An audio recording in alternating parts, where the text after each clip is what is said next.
Hey, the last episode was in October of this same year. At this point, you could call this a streak. This is Deep Dive with Dano. I'm Dano. Welcome to the show.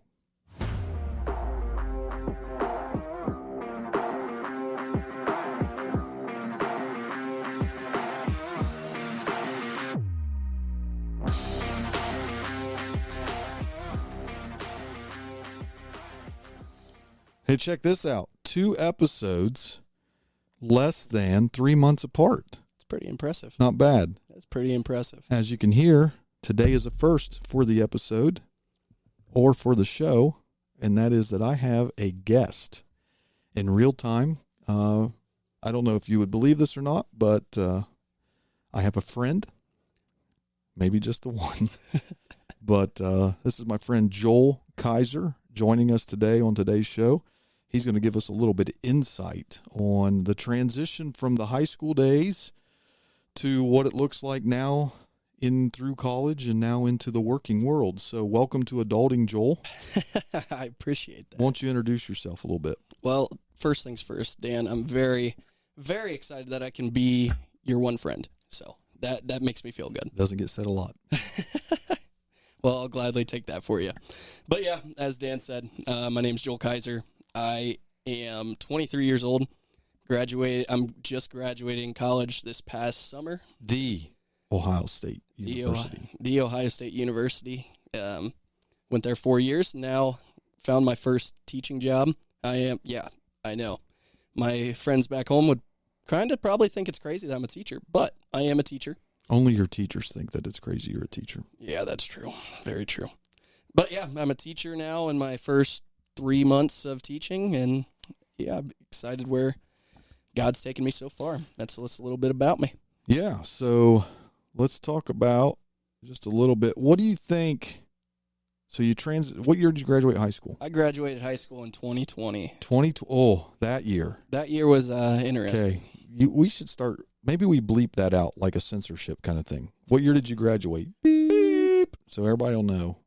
That's like a bad word. It is like a bad We word. try not to say that. But yeah, navigated not going to school half the year. What a life.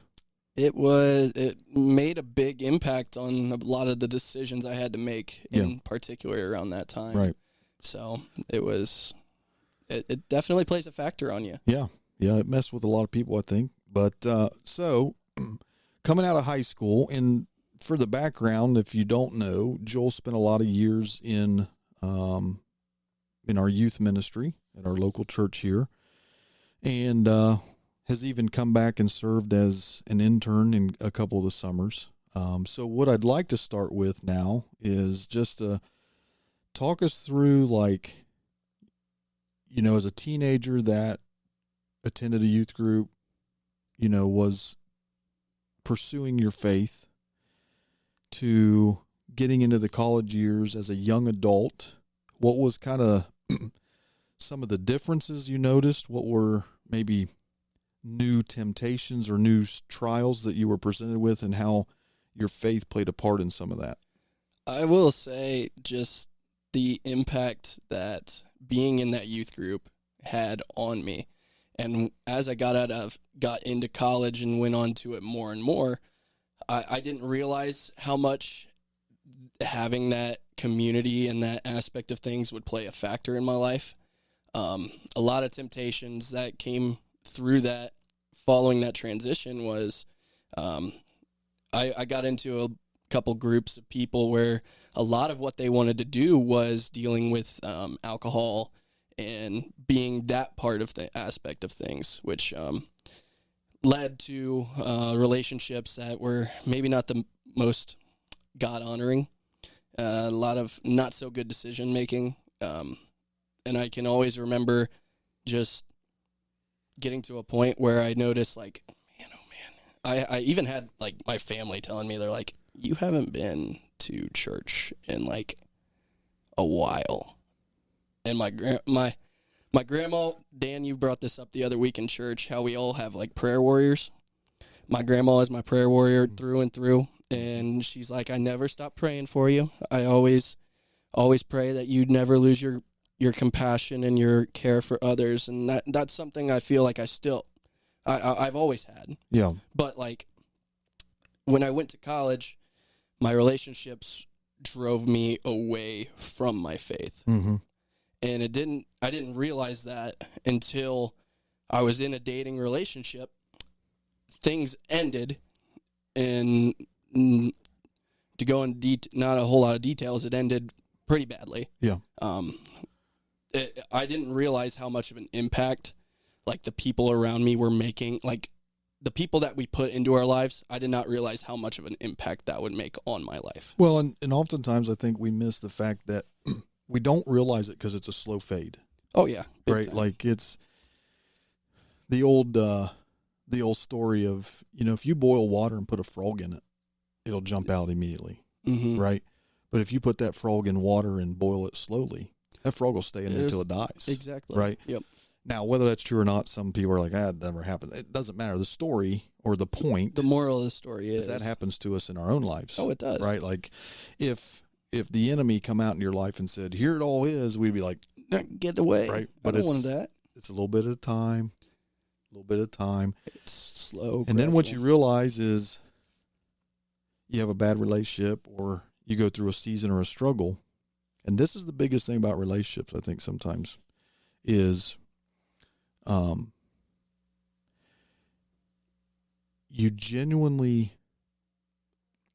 you have a lot of places to grow in your faith when you come to a place where God is all you have.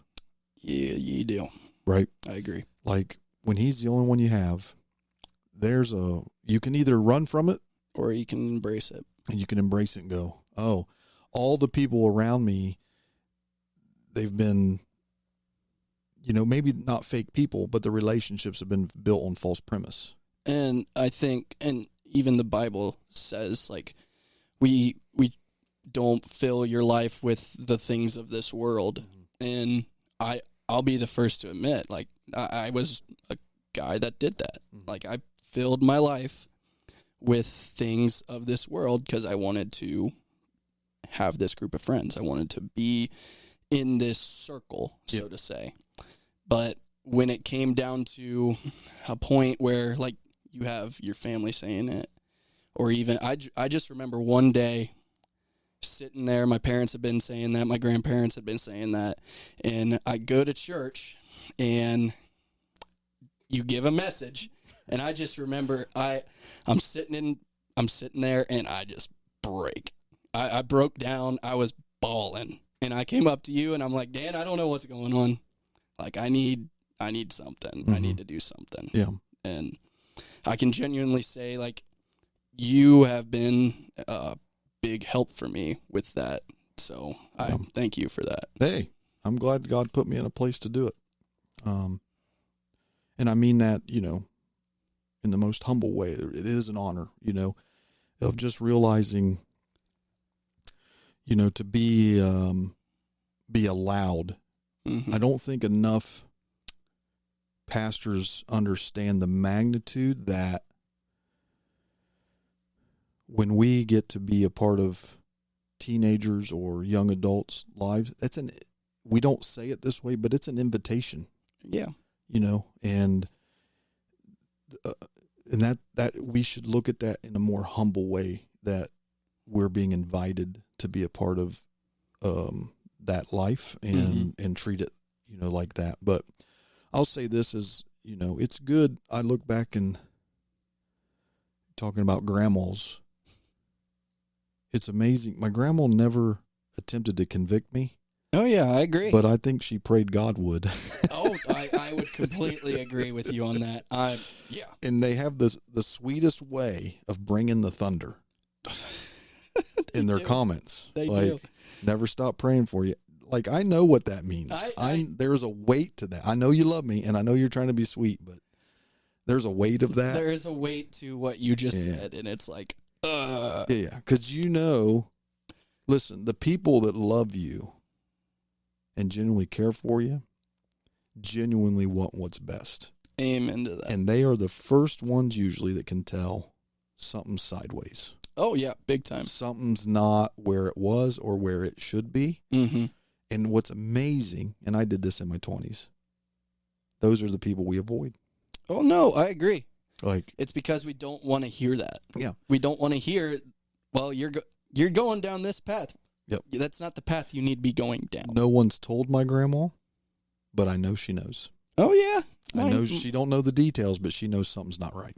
Yep, big time. And you avoid them. And I would say, if that's one piece of advice, would be to say, when you feel yourself doing that, that should be a major red flag that you're playing games with your faith. Yep. You're playing games with unwise decisions. Yep. Because we tend to want to surround ourselves, when we're making unwise decisions, unhealthy decisions, we surround ourselves with people who are making the same unwise, unhealthy. We don't want people in our lives that will hold us accountable. Yep. So when you start avoiding those people in your life, the ones that you know love you, I mean, some people are just judgmental. Yep. You know, Yep. but people who genuinely love you, who genuinely want the best for you, when you start feeling a pull to it, avoid those. That's a major red flag. Red flag. Yeah. You know, but so through some of those relationships, had a bad relationship, had a rough relationship that kind of dissolved, broke away. Mm-hmm. And so in that moment, then you said, you know, you finally made the decision. Let me ask you this.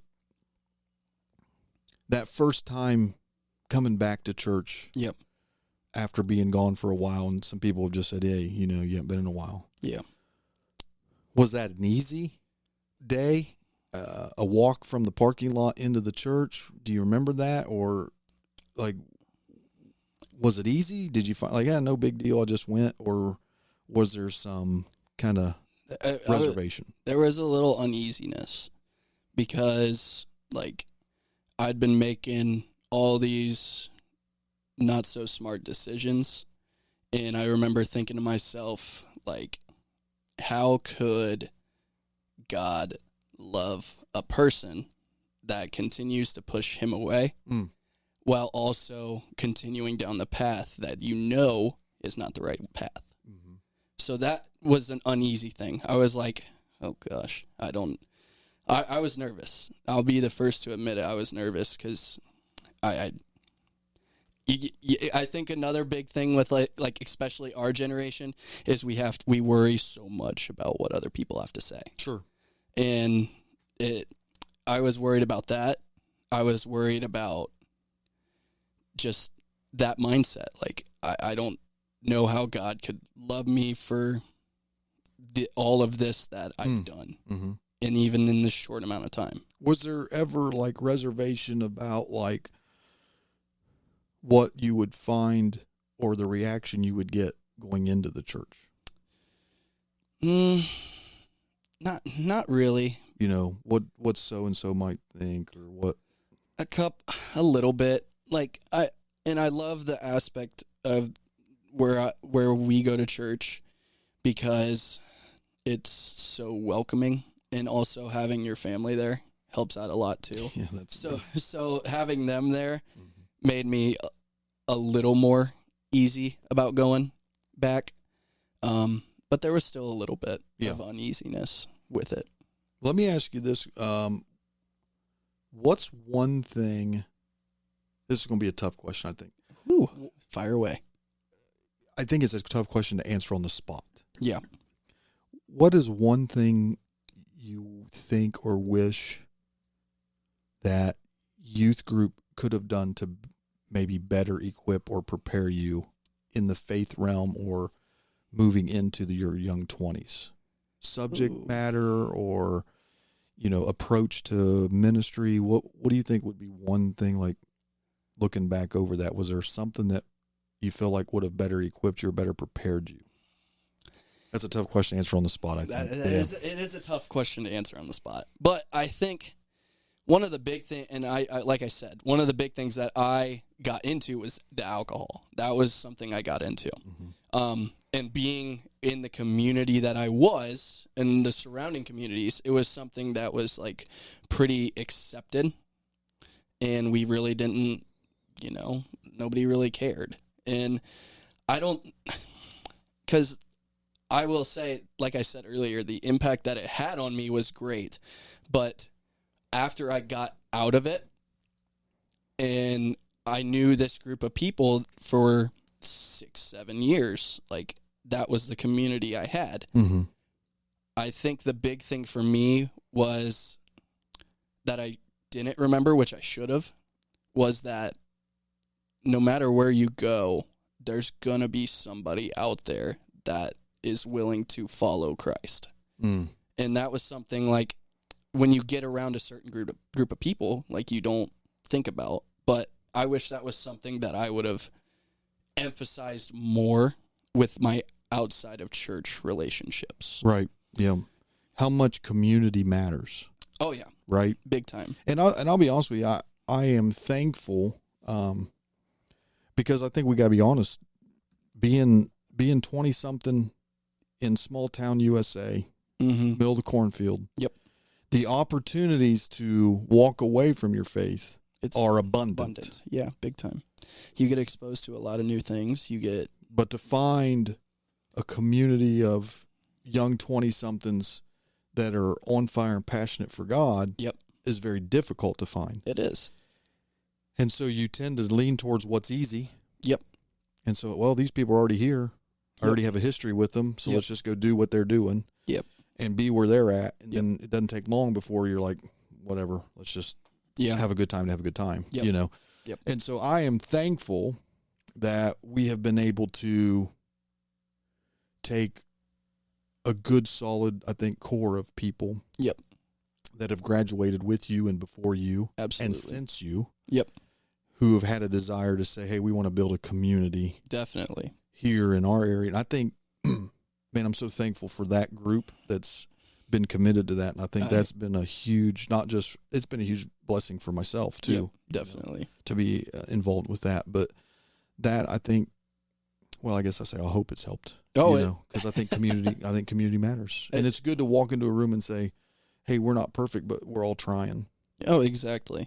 I completely agree. And when you find that community where literally, like, we all have our own past, like, but we're willing to share it and lay it down and just say, like you said, we're all broken. Mm-hmm.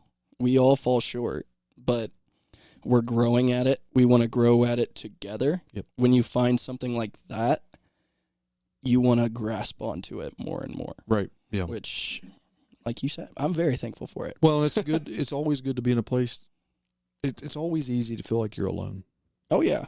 It is. And I think the enemy plays that game mentally. Oh, it's a mental game. Big time. And, dude, you're going to do this. You're going to follow God. You're going to be the only one. Yep. Ain't nobody else doing it. Yep. Look, I mean, you're surrounded by people that don't care. They don't want, and you're in your 20s. Live it, And that's another mindset, like, that I feel people emphasize to you when you get to that, like, 18, 19, 20, 21 range. You're like, you only live once. Go have fun. Go do this. Go do that. But when in reality, what it needs to be is you're 18, 19, 20, 21. This is a pivotal time in your life where the things you need to be focusing on aren't heavily influenced or heavily, I'm trying to find the word. Mm-hmm. You know what I mean? Like, emphasized. Yes. They're not heavily emphasized. Yep. People emphasize the things that are not important. Right. Yep. So, well, what's interesting is, and again, I don't speak as a judgmental deal because I've been through my 20s. Yep. Right. And my 30s now. Halfway through my 40s. But the big issue is, like, we've all bought a bill of goods. Yep. We've all been sold that we should act and behave in a way in our 20s. Right? There's a cultural expectation. But the issue with that is what we don't tell people is, if you go through this cultural expectation, and I know there's going to be people who say, well, I don't. And okay, so there may be a small percentage of outliers here. But for the mass majority of people, the 20s will define what kind of baggage we carry into our 30s and 40s. Oh, big time. Whether we carry any baggage, I think we all carry some. Yep. I mean, because some of that baggage is what others, what's happened to us, right? Yep. Like, exactly. It's not, maybe decisions we made, but sometimes baggages from other things that we've experienced. So I get that. But for a large part, a lot of our 30s and 40s are spent working through what we did and healing from the baggage that was caused in our 20s, because we bought this bill of goods that, well, this is what you have to do. Yep. But you understand the enemy never tells you the end result. No, he doesn't. The enemy wants you right now, right here. Don't worry about anything in the future. Just live it now and enjoy it, right? He did that in the garden with Adam and Eve. Yep. Right? Like, oh, what's the big deal? Yeah. Right? God doesn't want you to do this because he doesn't want you to know what he knows. Yeah. Yep. But he doesn't tell you the end result. Yep. God told him the end result. He did. Right? Yeah. Hey, if you do this, it's death. All bets are off. Yeah. Right? Don't do it. Yep. But yet we get so sucked into, oh man, I got to enjoy this, right? The new cultural norm now is experiences, right? Yep. But there's never a reason, so whether, maybe you're a 20-year-old who thought getting a credit card was a good idea, you're going to spend your 30s and 40s digging out of that. Yep. Okay. Yep. Maybe you struggled relationally and just thought, I'm going to heal through maybe temptations of intimacy or whatever. You're going to spend your 30s and 40s healing from that. Yeah. Right? Big time. Is God's grace sufficient? Yes. Will you heal from that? Yes. But I'm going to tell you what, how much ground could be gained in your 30s and 40s in your faith if you built the foundation for it in your 20s. Yeah. I would agree with that. And so I think that's a huge, huge deal when we talk about that. What do you think, what would have been one thing now that you would tell 16 or 17-year-old Joel? You're going to go through the good and the bad. There's not everything's going to be sunshine and rainbows. But if you put your faith and your trust in God and his promises for you, no matter what you go through, you're going to be fine. Mm-hmm. It took and I'm 23. I just am now getting to that point in the past year where I worried so much about what we've been talking about. I worried so much about every little aspect of things. When I finally told myself and listened to what people had to say and started putting my trust in what God has for me, he has provided everything that I need. And the amount of worry and anxiety, just all of that has diminished tremendously. So if I could go back and say 16, 17-year-old Joel, literally, you're going to go through the good and the bad. Yeah. There's no ifs, ands, or buts about it. Right.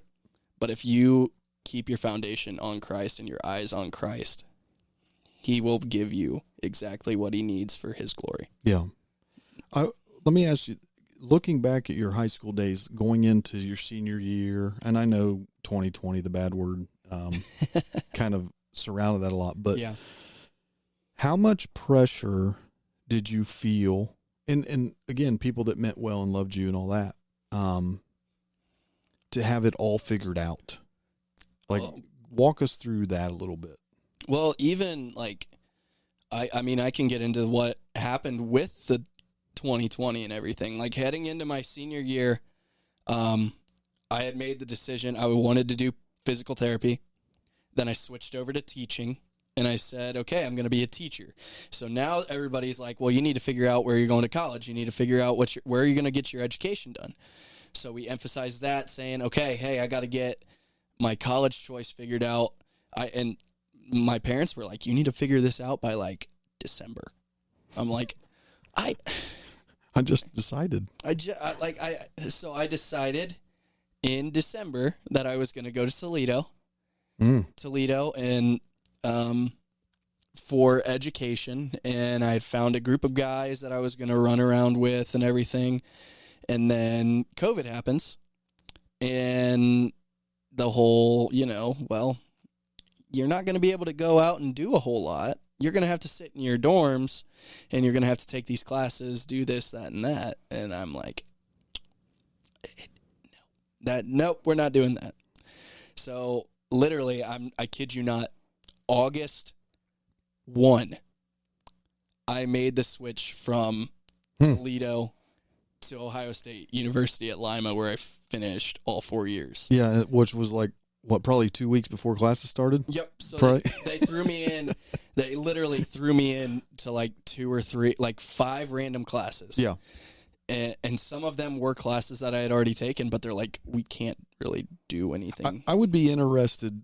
I don't know how you would ever do this with complete transparency or honesty. Yeah. I would be interested to hear stories of people that if they were to be honest and look back over 2020, God used that to disrupt something. Oh, no, you know what I mean? Like, I get our lives were disrupted, but I mean, like, I was headed here, and because of that pivoted, that caused me to pivot, and now God used, you know what I mean? Like, pointed me in a direction that... Well, and I've even talked to my parents about this. Like, when I was set on going to Toledo, like I said, I'd found a group of guys, but it wasn't the faith. Like, I didn't put the emphasis on faith. Yeah. How far down that path do you think you would have gotten? And when you brought that up, that's instantly what I thought of. Like, God pivoted me going to Toledo to Ohio State Lima, where I commute and I stay at home. I think early on, able to be at church more consistently. Yes. Yeah. That was a big one. And just even potential, like, keeping me away from bad decisions. Like, I mean, don't get me wrong, I still made them. Like, I still made the bad decisions, but haven't we all? Yeah, but I think that pivot was God keeping me from that path. Yeah. So I can genuinely say that was a big pivot. Let me ask, what do you think was a pivotal moment for you in, I don't know how else to say other than when you felt like you personally started to own your faith? Like, it wasn't the youth pastor. It wasn't like, I'm going to take ownership of my faith. It is up to me.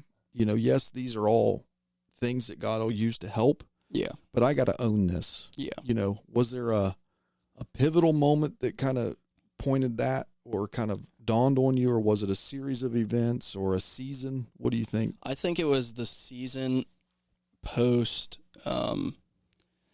that, even that breakup that I had. I think that was the big pivotal season. I had gone down this path for about 2 or 3 months with a bunch of people that were, you know, doing the things that what is not God honoring. Right. And when I finally, like we talked about, I finally made it back, and I just remember breaking down, crying, doing all that. I realized at that point, like, even though I didn't know it, God was there every step of the way. And he brought me here again for a purpose and for a reason, and that I need to make it more of an emphasis, make it more of a part of my life, and make it more consistent. Yeah. And that even led down to the rabbit hole of even, and we've talked about this before, I work out 5-6 days a week. And you talk about it. Well, I just feel ashamed. No. I didn't mean to make you feel ashamed, Dan. I eat Twinkies 4 or 5 times a week. Hey, not really. I don't. I don't eat as much junk food as everybody thinks. I do. For those of you who do know me, that listen to the podcasts, it is fair to say I drink my fair share of Ale 8. Ale 8 is the one. So those of you in Ale 8, if you get wind of this podcast, we could use a sponsor. Just saying. Just saying. We love your Ale 8. Check the statistics. I single-handedly am the reason they sell it in our town. In our town. Yeah. So, in small town Cornfield, Ohio. I think there ought to be a little bit of kickback. I agree. So, I agree. Sorry, go ahead. You work out. So even like following that, I took ownership. I started listening to worship music more frequently. and filling my mind with what God has for me. And I think when I finally decided to put that at the forefront and give him like his glory, that's when I started noticing more and more of me taking ownership and making it more of an emphasis for me to be in the Word, be at church. And another big thing was me being the oldest. I'm like, I need to set an example. I need to set a good example for what a faithful older sibling is. Yeah. Hard to go home and talk about being a Christian when everybody in your home knows what's going on. Exactly. I get you. Exactly. I get you. So, and I think that was the biggest turning point for me, was even that, just like, I got to set an example. Yeah, and I don't think we talk enough about, as Christians, as Christ followers, there is a biblical mandate, a scriptural mandate, that we ought to be concerned about the salvation of other people. Yeah, big time. Especially those that we're closest to. Exactly. Right? Like, exactly. And you know, I say this a lot. I genuinely believe that real friends are people who want what's best for you. Yeah. That's a real friend. I want what's best for you. And the best thing for me is a relationship with Christ. It is. I agree. And so, yeah, like, I don't go stand on the corner and preach every time, you know, and I don't. No, me neither. Hey, won't you come over and I got another sermon for you? You know, like, we don't do that. But yeah, relationally and love and respect of people, my life ought to be displayed in a way that points them to that, at least. That's bare minimum. Exactly. And even following that, my family and all, like, those close friends that you bring up, they even said, like, you're a lot more joyful. You're a lot more patient. You don't get as frustrated as what you were. So like, even those small things, and even for a stranger, like a person like I was at school with, for example, said, like, Joel, I've noticed a big change in you here lately. What have you done? And I'm just sitting here. I'm like, I finally got serious about my faith. Got serious about my faith. Got serious about what I need to be doing, where I need to go, and we talk a lot about that. Just in church. Not, I mean, we say it a lot in youth group, but even in church, when you read the scripture, you know, and I think I just did this a couple weeks ago. There's passages that talk about be ready to give an answer. Yeah. Meaning, my life is lived in a way that causes people to ask about it. Yep. Exactly. I don't have to be ready to give an answer if I'm living a way that I know nobody's going to ask. Yep. So it don't bother me. Yeah. But if I'm living in a way that people notice. Yeah. And then I ought to be ready. Hey, man, what have you been doing? Because there's something that, right? But then you look at Galatians 5. Galatians 5, I think it's 22. It says the fruit of the Spirit. Yes. Right? Yep. Notice it's not plural. A lot of times we get it wrong. We think it's plural. The fruits. You'll see people say that, but it's one. It's the fruit. So you basically look at, if I had an apple and I'd say, describe the apple, you would say, well, it's sweet, it's red, it's somewhat round, right? Yeah.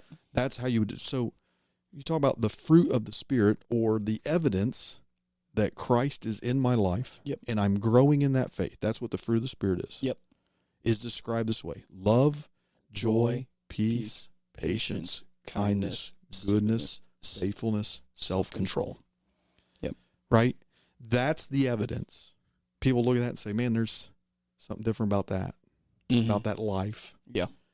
The fruit of the Spirit is the evidence that God is doing something, and I'm allowing it to take place. And people will take notice of that. They do. And I think when you finally get to a point where you let it, like, accept it, that's when you make that turning point. Because even since then, over the past year, my patience. My patience is at an all-time high, I feel. Well, I could take some notes from you then. I feel overall like not a whole lot works me up anymore. I just let it be. Like, I'm patient. I think the one that we can struggle with the most even is that self-control. And that's one that I pray about every day. Like, God, give me opportunities for self-control. Especially teaching. Yeah. Yeah. And I think that one works in with patience very well, because I need all the patience in the world as a teacher. Yep. So I trust that. I believe that. So, but yeah, that's kind of the. Yeah. So, what do you think? What would you say you feel like God's doing right now? What are you reading? What are you looking at? What do you think? Where are you growing the most? Or what do you think God's teaching you? Maybe that's a good way to say it right now. And teaching at a private school has helped me out a lot. And that's another big reason why I feel, especially over these past 4 or 5 months, my faith has strongly, like, it was getting there, but I've taken a big turn with that. The biggest things that I feel God pressing on my life is just this idea of abiding and being still. Being still because I constantly would have to be doing something. I had to fill the void of having something to do. If I didn't have something to do, I was going stir crazy. And I mean, then that's where I would go and say, oh, hey, let's go and do something stupid. So that idea of just being still and just letting God be at the forefront has been the biggest thing that, especially for me, has weighed on my heart, because I can do so much, but it's not going to work out good. It's a valuable lesson to get to a place where you let God be in control. Let God be God. And I think even through this time, my prayer life has gotten so much more consistent. Whether that be, I pray every morning before I go into the gym. On my way to school, I pray. After school, at the time that I have, I pray. At night, I pray. But that idea of, like, starting and ending my day with God. That's good. That's something I've tried emphasizing more and more and more. And just getting to a point where I'm filling my mind with what God has to offer. And when I've done all that, the big thing that I'm emphasizing each and every day, and I say it each and every day, I feel like I get repetitive as I'll get out with it. And I tell myself this each day. I say, God, I trust you. I'm not going to, I can't do this without you. In my relationships, in my job, in just day-to-day routines, I can't do this without you. And when I finally accepted that, that's when I noticed, that's the part that I finally realized, man, this is awesome. Yeah. This is what I needed. Finally taking my hands off the wheel. You're not a good driver anyway, so it doesn't. Cue Carrie Underwood, Jesus, take the wheel. Oh, well, that would be cute. We'd probably get fined for that, though. Yeah, I know we would. And since we don't have a sponsor yet, we can't afford those. Yeah, we can't. So yeah. But that's what I mean. Jesus, take the wheel of my life and go from there. Yeah. And it's probably a worse idea to sing it for everyone. So we'll just, you go play it in your car. I will play it in my car on my way to the scrimmage tonight. If you're listening right now, at the end of when we're done, just go play the song. Yep, you go play the song yourself and enjoy. And you'll get the idea. Yep, so, yep. Well, Joel, I'll tell you what, is there anything you want to say to our listeners? Word of encouragement, maybe a challenge? What would you end with today? Ooh, that's a good one. I challenge every listener, I challenge anybody just to make sure you find that community. It doesn't even have to be like a large group of people. If you can find one, that's going to multiply. If you can find one person, you two can grow. And then from there, you can multiply. You can find more and more and more. Don't ever think that you're the only one that's trying to walk a life of faith. Yeah. Because when you believe that, the enemy's won. Yeah, you'll give up. You'll give up automatically. Yep. And I did that for a little while. Mm-hmm. But now I've seen what God has done in my life and for the people around me, each on a daily basis. And I just realize how good God is, how loving he is, how compassionate he is about us. And he's willing to walk away from the large mass sum to come find you again. Yeah. And he's going to put people in your life to help you with that. Right. So big thing. Don't ever feel like you're the only one. Yeah. Well, that's good stuff. Joel, thanks for being on my podcast. Hey, Dan, I appreciate it. We'll have to do it again soon. I'm in. You can count on that. Hey, listen, before we wrap up here, Spotify, if you're listening on Spotify, has a new feature now. And if you scroll to the bottom or below this episode, you are able to add a comment. That helps us tremendously and in a big way. So if you have something nice to say, leave a comment. You know what else they can leave a comment on? If they have any potential ideas to talk about. Yeah, we're interested in all of that. If you got some ideas, some topics you want discussed, I'm looking for it. So you can scroll down below this episode, leave a comment, a nice one.